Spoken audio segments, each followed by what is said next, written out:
Welcome to the Lake Forest Podcast, a podcast about the lovely city of Lake Forest, featuring topics like local news, sports, music, people, food, and history. My name is Pete, and I'm joined by my co-host, Lake Forest history legend, Arthur Miller. We all live in Lake Forest. Before we start our class, we have a sponsor for the show, Dakota Insurance Group. They've got your back. Why? Because that's what friends are for. Dakota Insurance handles all your residential and commercial needs. Get a quote now at dakotaInsuranceGroup.com.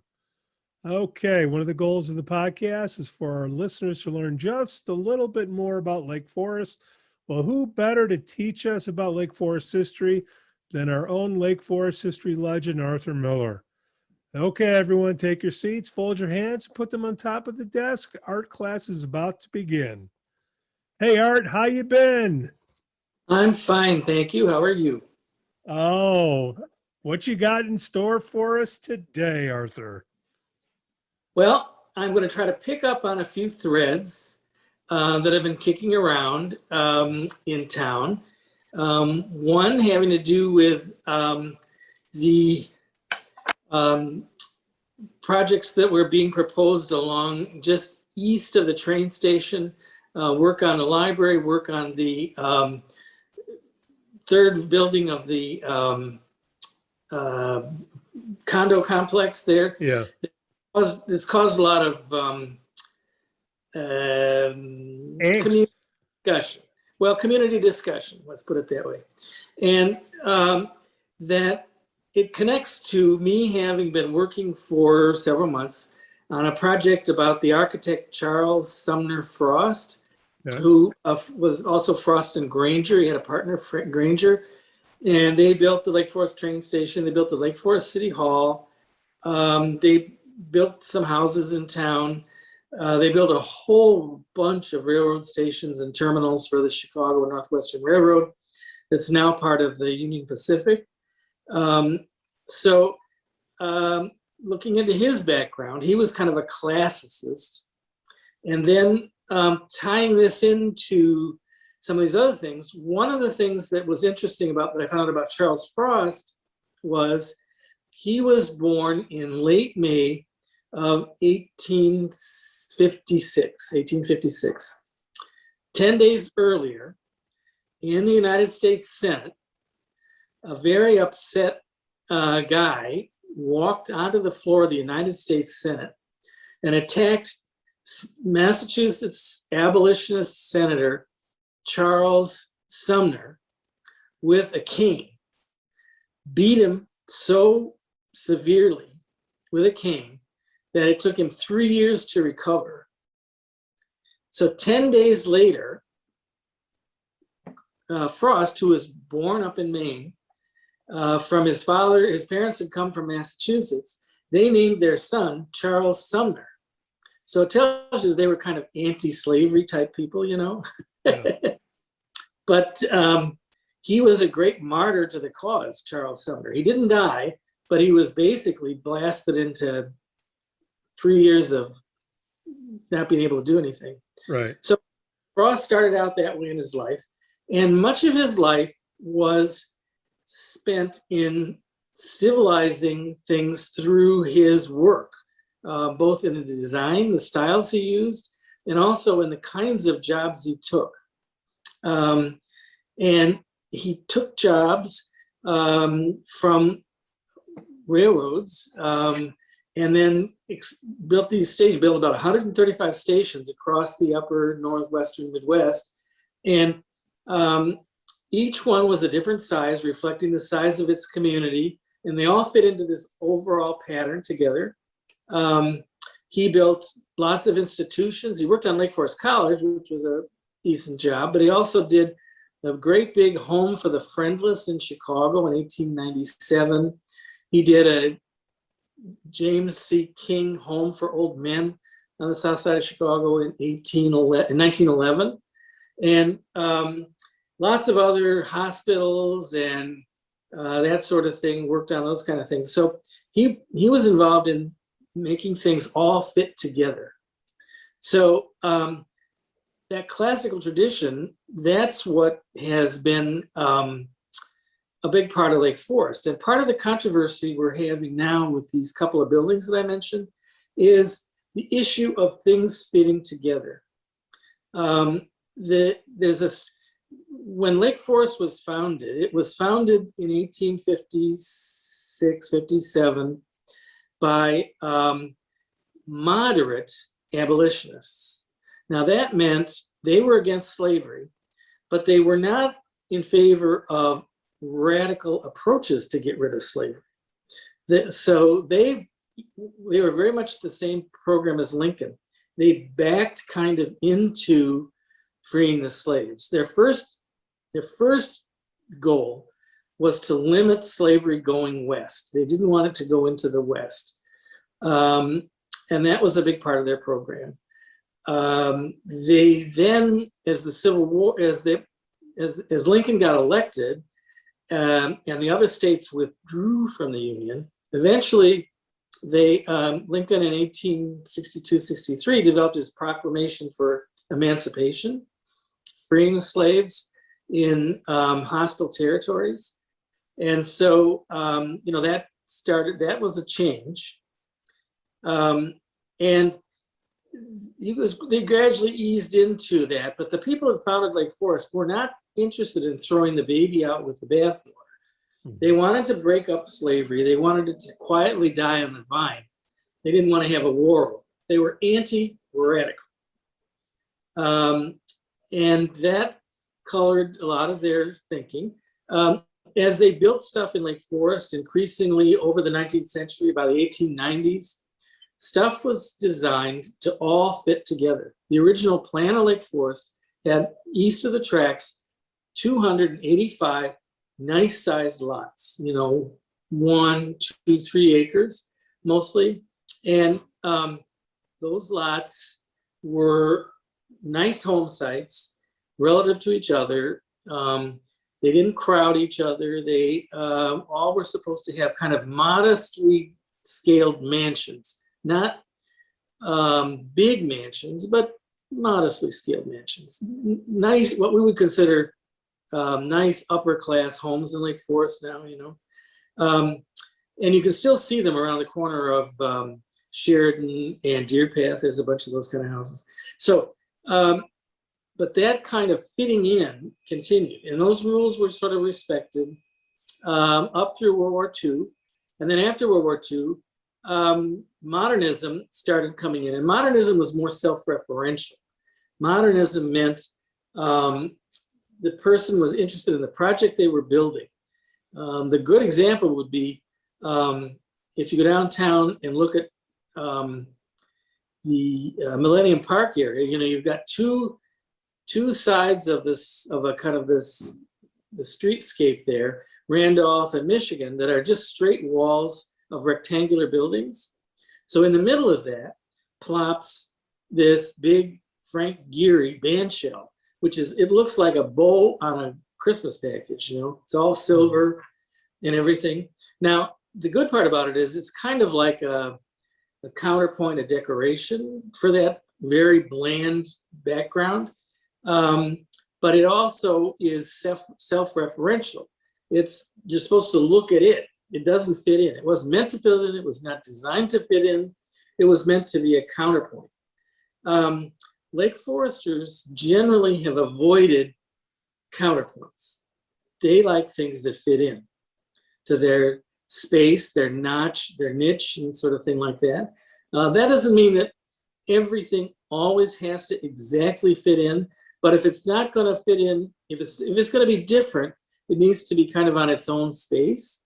So Lake Forest Hospital, $500 million, big modern building, but nothing really tightly around it. It can be self-referential because it's by itself.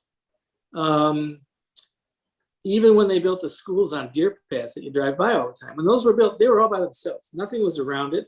It didn't really inflict itself on any neighbors. So even though they were modern looking, it didn't affect much. So that's kind of been Lake Forest's way of doing things. It's sort of a moderation, good manners for buildings. Now, the good manners idea is also related to that 19th century experience. That Charles Sumner being born 10 days after that clubbing of that guy on the US Senate, it kind of reminds us of something that happened not that long ago this year, where we had a little dust up at the US Capitol. And a lot of people responded, negatively to that and feel that was pushing it too far. So what you have is then people reacting against that sort of thing. Now, I've been reading this really good book that just came out in April by Ross King called The Bookseller of Florence, the story of manuscripts, the manuscripts that illuminated the Renaissance. The Renaissance was the rebirth of learning from the old days in Greece and Rome. They rediscovered this stuff. Now, I've studied world history and stuff in high school and college, et cetera, and always remember hearing that the Renaissance kind of came when the Muslims took over Istanbul or Constantinople and pushed the Christians out. So the Christians came to Venice, and they brought all their books with them. That's what I sort of falsely remembered about it, that it was an accident. The books were schlepped into Italy and had a big impression. Now, what this book is saying is very different. They're saying the Renaissance theory that developed in the mid-19th century said that it was just a big flowering that just occurred out of nothing, out of the Dark Ages, and became something big. Ross King is saying that, he's saying something a little bit more subtle, saying that the feudal period was slowly waning, and you had these big city-states getting organized. The feudal period was, basically warlords, just like you have in Afghanistan or something like that, or Somalia. Warlords fighting back and forth, holding their territory, or gangs on the south side of Chicago, holding out against each other and protecting their turf and sparking little battles on the fringes. Well, these city-states grew up, and instead of having one guy in charge, pretty much, they had a cadre of people. In Florence, which was a pretty good-sized city, they had maybe 3,000 or 4,000 people who were the people who were making the votes, who voted to decide what they were going to do. So in Florence, all of a sudden they realized for 1,000 years, nobody really tried to organize themselves in a civil manner. Florence was racked by assassinations, attacks, battles, back and forth. They didn't have a very good civil discourse. If you wanted your idea to prevail, you hit somebody over the head, just like they hit Charles Sumner over the head. That's how you got what you wanted in Florence. Now then, people started to think, well, there must be a different way to do this. And they looked back at old ancient Rome and saw that they actually had a Senate, and they used to talk a lot. They talked in the Senate. There was a guy named Cicero who would debate, and he used all kinds of interesting things, like he would use examples, he would use analogies, he would come up with different ways to explain his ideas that captured people's imagination and helped convince them, to persuade them to follow a particular point of view rather than hitting him over the head. I guess Cicero was kind of a big guy, so he could have hit him over the head, but he thought that he was emphasizing this idea of discussion. So a guy named Quintilian, who shortly after the time of Augustus Caesar time, 1st century AD, he wrote a book about grammar and rhetoric. Now, rhetoric is that art of discourse, persuasion, discussion, convincing people of things, laying out your position in an orderly, logical, reasoned fashion. And he wrote this book about it. In the early 1400s, the Florentines had a few scraps that had survived, but they didn't have his main work. And they sent out people. There were a few guys that went from Florence, one guy named Poggio, somebody. They went all around Northern Europe, looking in monasteries, trying to find written out texts.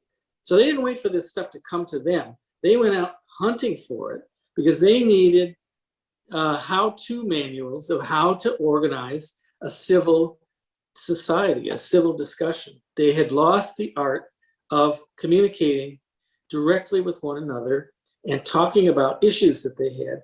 And so this guy went out, and they eventually did find, by looking around, they found a good text. It was in a monastery. They wouldn't let him take it home.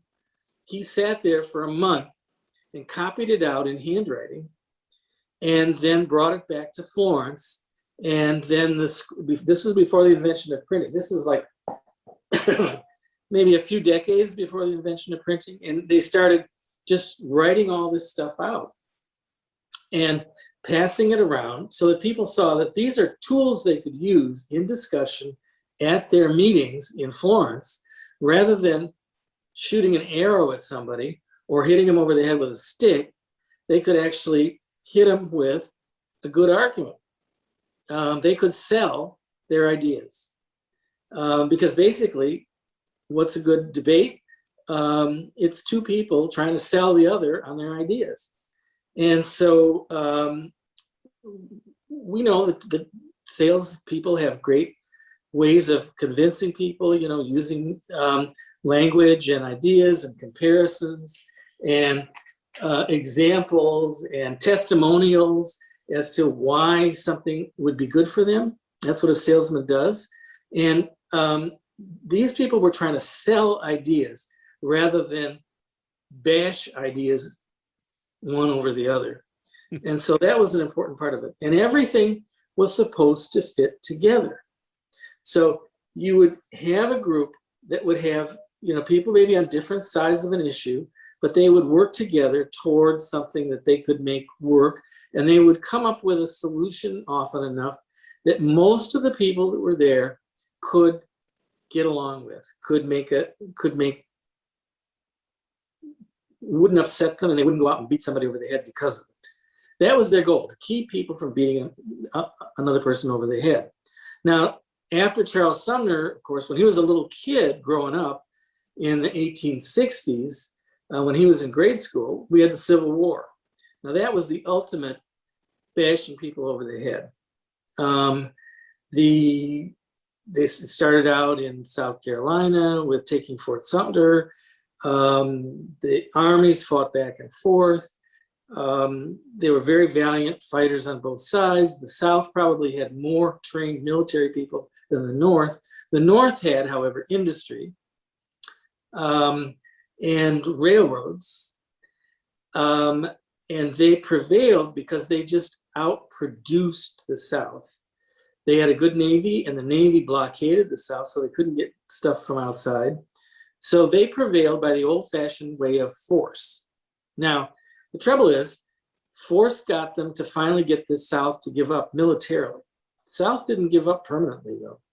Then you had what they called Reconstruction, but really what it was guerrilla warfare from 1865 to 1877, where they basically terrorized the Confederates, the former Confederates, terrorized the former slaves, and the federal troops just couldn't do it. It was like Afghanistan. It was the same thing as Afghanistan. They couldn't prevail because the enemy would just disappear into the woodwork. And so they ended up not being able to prevail on that. So they had that looming problem. They couldn't really fix the racial problem. Then they had the West. They wanted to build railroads to the Pacific coast. The trouble was the indigenous peoples had not bought in entirely to this concept of having a railroad running through their land. So they had to use power again to fight off the Indians. That went on for quite a while. Then in the cities, there were a whole bunch of immigrants pouring into places like Cleveland, Pittsburgh, Chicago, New York even. And they came from different places, and they were the low people on the totem pole, and they were getting paid little wages, not very much. They would go on strike, and there'd be a big dust up. They'd have fights. Well, there's a fire in 1871. After the fire, as we mentioned, there was a lot of looting that went on, which was a big problem. Then in 1877, there was a big railroad strike. The railroads couldn't go because the workers had blocked everything, and that took a big deal to get that settled. Then 1886, they had even all through the 1880s, building up. There was a lot of troubles at 1886. The laborers wanted shorter hours and better pay. The owners wanted the workers to get down to business. If the workers walked off the job, they would hire strike breakers. Strike breakers would go in, and then the strike breakers would fight with the workers who'd left. People like the Lake Forest McCormick family, they hired the Pinkertons, and the Pinkertons would sort of try to maintain order. They got a little out of hand in around the 1st of May, 1886. Pinkertons shot a bunch of guys, and then that really made the unions mad. So they met at the Haymarket on the west side of the Loop, over across the river, and had a meeting going on. The mayor quieted everybody down, but then he went home when it looked like everybody, the crowd was dispersing. It was a small crowd left. They left a policeman in charge who was kind of like, you're probably too young to remember Barney Fife on the Andy Griffith show. Yeah. One bullet. But, he'd get excited, and he wouldn't so that Andy Griffith wouldn't let him have a bullet for his gun, So this policeman would have been, somebody needed an Andy Griffith to kind of take his bullet away. Yeah. So he charged into this group of people. Well, the next thing you knew, somebody threw a bomb into the police group. The first bomb thrown in peacetime in North American history, 1886, blew up a bunch of police guys. They went out and they rounded up all the usual suspects, all the people who'd spoken out about the problems and everything, and on the workers' side. They hauled them in, tried them, and started hanging them, hung a bunch of them. But then by 1894, the governor, 1893, I think it was, the governor of Illinois named Altgeld, he actually finally pardoned the last few of them, because there wasn't really any proof. They were tried for inciting riot. They weren't tried for throwing the bomb. I don't think they ever figured that out. But they were tried for and killed for inciting the riot. So we had a lot of discord at that time. One side was exercising its power over the other side. And through this all, this is up to 1886. Then they started Fort Sheridan just south of here in 1887. So there'd be troops nearby to put down insurrections. That's what it was built for in the city. There was until just a few years ago, there was a rail spur that went across Sheridan Road by that big water tower. That was how they got the troops into town. And that went on, but that you started to get a new spirit kind of going. 1889, Jane Addams started Hull House in Chicago. They decided that maybe a softer approach with these different groups to get a blend better between the owners and the workers. So the daughters and sons of people who were owners of Chicago started being volunteers at this settlement house, helping out with cultural and different things and feeding people and lunches and all at Hull House for people who were living in that kind of crowded environment. A lot of them were different European backgrounds, and Hull House became a big thing. It was very much supported by Lake Foresters. They helped publish things about the troubles of the slums. One guy that lived in Lake Forest had been riding up and down the alleys on horseback in the mornings to make sure the garbage got picked up. It was a big thing for Lake Forest, this Hull House business. And they started trying to make things better. And so this guy Frost I've been working on, he was one of them. He was building buildings that would help make things better for folks. The 1893 World's Fair, which was designed in a very classic manner, very orderly. Everything was organized by size, importance. The most important buildings were the biggest and the flashiest. The smaller buildings fit in. Everything had a place in order that was defined for it. And it was a model of how society could work. Everything could have a niche and where it belonged. Everything would fit. And so from philosophy to architecture and city planning, in that period, they were trying to get everything back on track, away from barbarism. The barbarism that broke up Rome in around 500 BC or 500 AD, and then led to 1,000 years of darkness. They were trying to push that back. They didn't want to have people fighting against each other. They wanted to work toward real solutions. So Lake Forest then is reflecting that period. Lake Forest was really, what we see mostly in Lake Forest is the town that was built between 1893 and about and World War II. A lot of the old buildings that we see, the ones that are the dominant kind of structures like the high school, city hall, library, things like that, the ones that define what people consider to be the character of Lake Forest, Market Square, these came up in that period when everything was supposed to fit. Everything had a niche in the context. And so this is kind of hardwired for the Lake Foresters. They don't like the extremes. They are very nervous about radicalism of any type. Now, I'm not saying there are no radicals in Lake Forest, left or right. There are, and there were back then.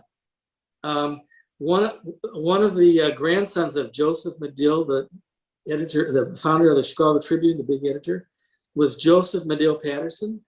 He joined the Socialist Party in about 1904, and he worked helping to promote their things.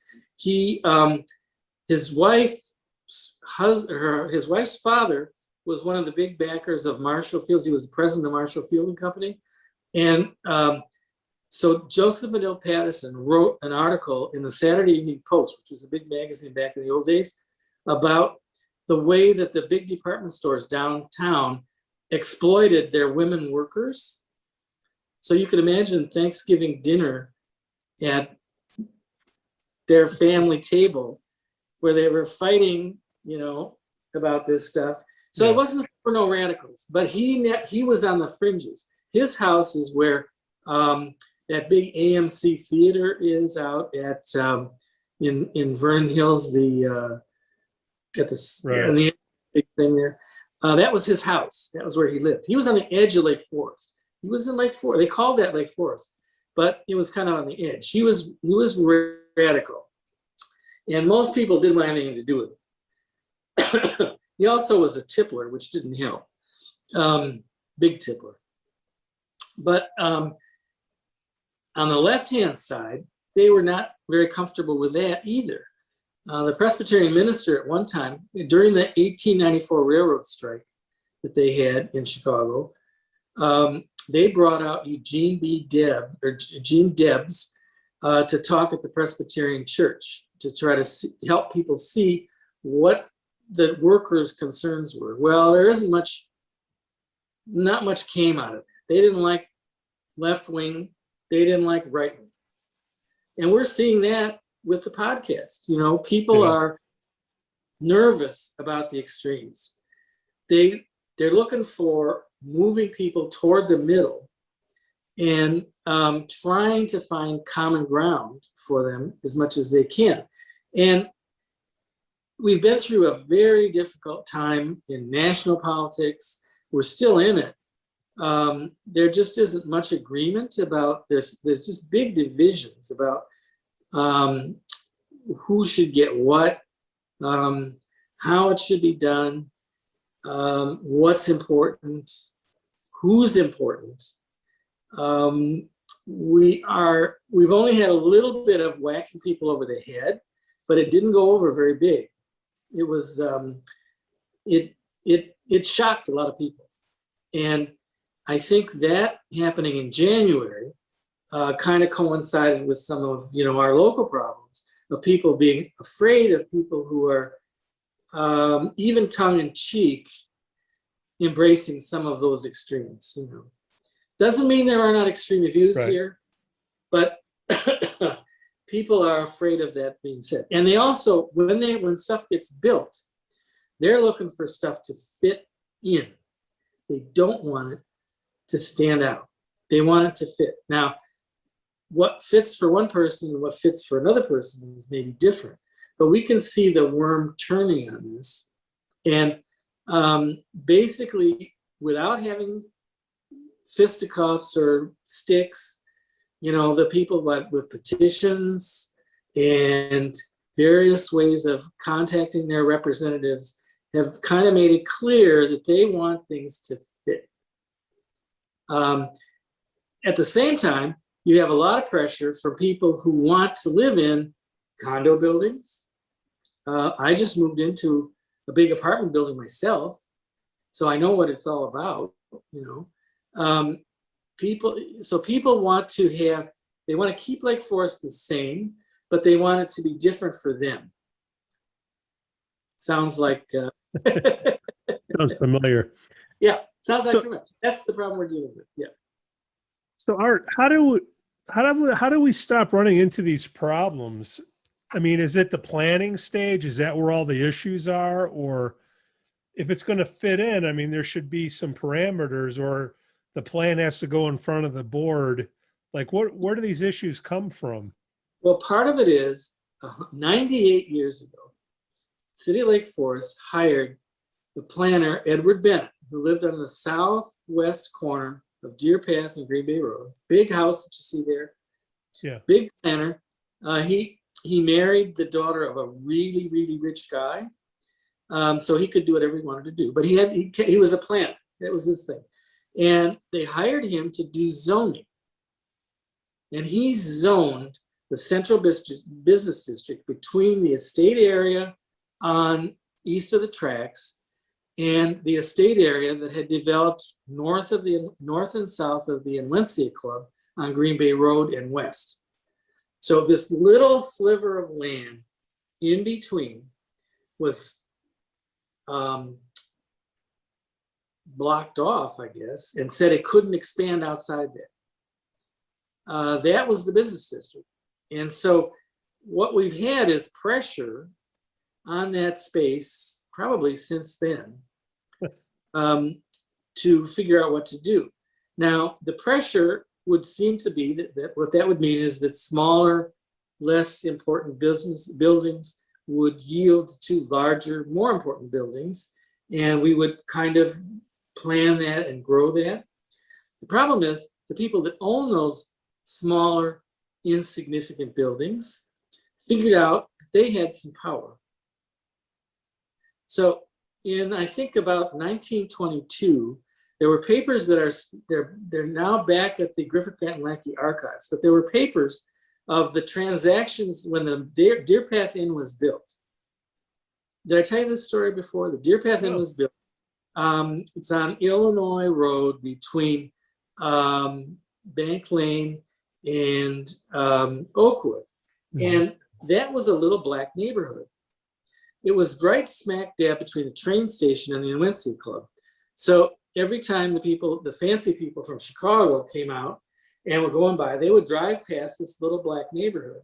Well, they decided they would buy that and build a hotel there. So they started to negotiate with the black community there. Several houses. I don't remember how many houses, but several. And they negotiated pretty hard. They said, well, the Catholics would kind of like to buy this property too. Well, of course, all the Enlencia Club people were Protestants. Mm-hmm. Yeah. So that was one thing. That was one stick they hit them with. And then they said, well, here's our deadline. If you don't meet our deadline by this date, we're not selling to any white people.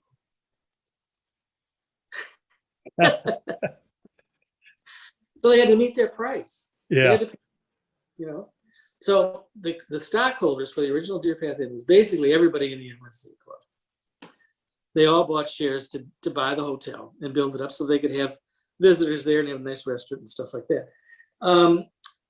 And that's going on today. There's people that own some of these little I would call them ramshackle places along Yeah. McKinley and back around, nothing. And some of them are nice, but some of them are not that nice. Right. They figure they see, visions of sugar plums are dancing in their head. They see that this is a great way to turn their stuff into more money. So that's kind of a little block we have now. I think they're going to have to work on the zoning, a new comprehensive plan for this little sliver of land between the east side of State District and the west side of State District that's going to allow for some change. Change. Everybody loves change, right, Art? Not now. People are a little bit, what can we say, shell-shocked, Yeah. Pandemic, we're in our second year and it seems like it's not going away. It's not helping. We've got political problems that have been brewing for a long time, where the country is divided right down the middle. There's people who have stuff, don't want to share it, and people who don't have stuff think they deserve to get stuff from the other people. Yeah. Yeah. Both of them are probably wrong, and both of them are probably right, but they have to come up with some kind of solution. They can't just fight each other off. Eventually, the country needs to get together so that we can move forward. And local politics are affected by all of these divisions, I think, to some extent. Well, Art, like we always say, politics only matter when it affects you. Yeah. Art, Exactly. another great art class. Thank you. Good. Well, we thank everybody for listening to the Lake Forest podcast. Please give us 5 stars on Apple Podcasts and smash that like button on Facebook, Instagram, and follow us on Twitter. Let us know what you'd like to hear about in the upcoming shows. Again, I'm Pete, and I can be reached at pete@lakeforestpodcast.com. The link will be at the podcast notes below. On behalf of my co-host, Arthur Miller, we thank you for listening to another art class. Hear the bell, cue the band. Thanks, Art.